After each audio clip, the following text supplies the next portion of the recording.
Yeah, I'll tell you, from up here, it's one heck of a view. This is that floating platform.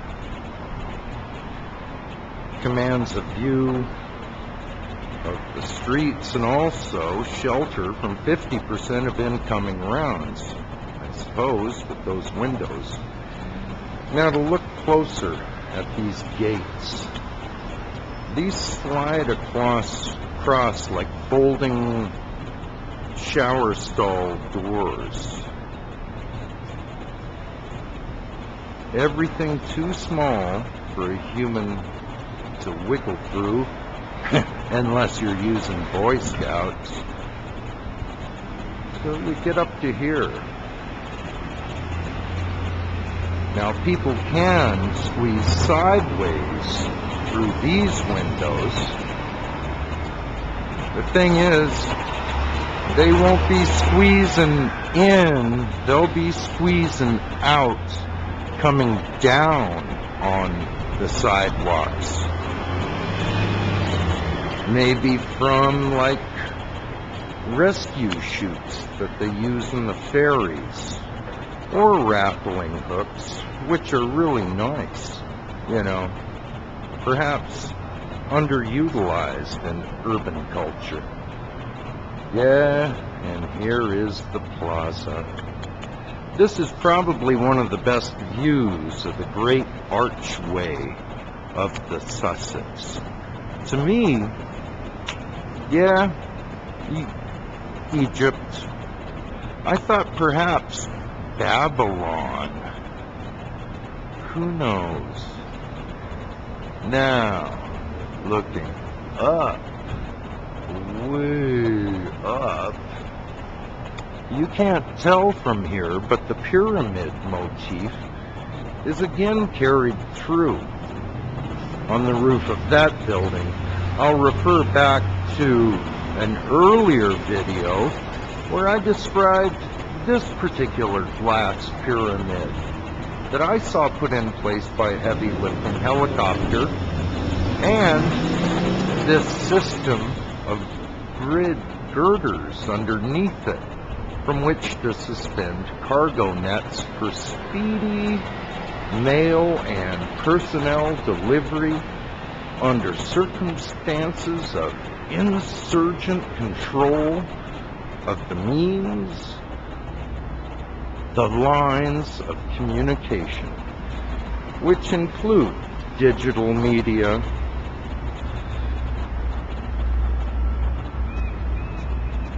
print, sidewalks, streets in residential areas, bike paths. The lines of communication are the way the people exchange money and services among themselves, freely agreed to.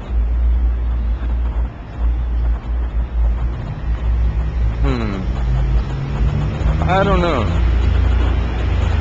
Seems almost like an idyllic dream to think that our culture could go back to any kind of roots of primitive capitalism, and most attempts at scientific socialism have ended up very poorly. Utopian communism? Well, you still buy Oneida silverware, don't you? Google it. Google Oneida and free love. Okay. This stuff can work. But for what? There's also a Christian Science temple up at the head of Pandora Street. Yeah. Adjacent to the land that was designated for teachers' quarters in the early city plans of Victoria, drawn up by Sir James Douglas himself, a quadrant of land, or a parallelogram, or a chunk, was designated just for housing teachers. There was also a church district. Orchard District. And Beacon Hill Park. My current residence, and a lovely one, I must say. Well, I just don't know. Okay, we're gonna go back. I'm gonna show you more of the military infrastructure of Victoria as a strategic port on Canada's raw and throbbing interface with the Far East and with our neighbors to the south, and now to Chilean apple orchardists. My God. I sat next to somebody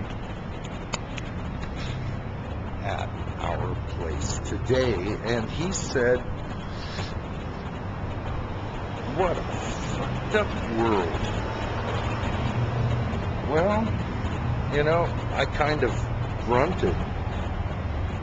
That's just what I was thinking. And then we sat, smoked, sat,